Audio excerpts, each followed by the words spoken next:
New set of rules. Newer game plan. ৩৬ দল নিয়ে league পদ্ধতিতে নতুন ফরম্যাটে শুরু হচ্ছে চ্যাম্পিয়ন্স লিগের নতুন মৌসুম। গ্রুপ পর্বের বদলে লিগ পদ্ধতিতে হবে ম্যাচ, সবাই সবার সাথে খেলবে একবার করে।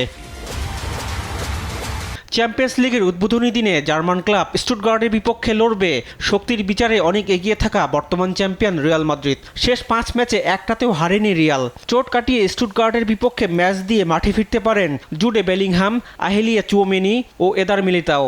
তবে রিয়ালের ইনজুরি লিস্টে রয়ে গেছেন ডেভিড আলাবা, ব্রাহিম ডিয়াজের মতো ফুটবলার। জয় দিয়ে শুরু করতে চাইবে গ্যালাক্টিকোরা।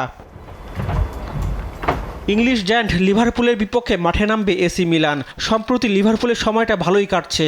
সবশেষ 5 ম্যাচের মাত্র একটি ম্যাচে হেরেছে অলরেডসরা। 3 জয়ের বিপরীতে 1 ড্র। লিভারপুলের দলে নেই তেমন ইনজুরির সমস্যা, তবে ইনজুরির কারণে খেলা নিয়ে শঙ্কা রয়েছে চিএসআর। সালা নুনেসরা জয় দিয়ে শুরু করতে চাইবে নতুন মৌসুম। চ্যাম্পিয়ন্স লিগের আরেক ম্যাচে ডায়নামো জাগ্রেবের বিপক্ষে মাঠে নামবে German power house Bayern Munich. সম্প্রতি সময়টা দুর্দান্ত কাটছে বায়ার্নের। শেষ 5 ম্যাচে সবগুলোতে জয় পেয়েছে বাভারিয়ানরা। তাই তো জয় দিয়ে চ্যাম্পিয়ন্স লিগের নতুন মৌসুম শুরু করতেই মাঠে নামবে বায়ার্ন মিউনিখ। চ্যাম্পিয়ন্স লিগের অন্য ম্যাচে ডাচ ক্লাব পিএসভির মুখোমুখি হবে ইতালিয়ান জায়ান্ট জুভেন্টাস। ওল্ড হেলেডিতে সম্প্রতি সময়টা ভালোই কাটছে।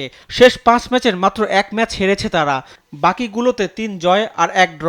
তবে জুভেন্টাসের চেয়ে এগিয়ে পিএসভি। তারা শেষ 5 ম্যাচের সবগুলো ম্যাচ জিতেছে, তাই তো চ্যালেঞ্জটা অপেক্ষা করছে জুভেন্টাসের জন্য। রিফাত আঞ্জুম, দেশ টিভি, স্পোর্টস ডেস্ক।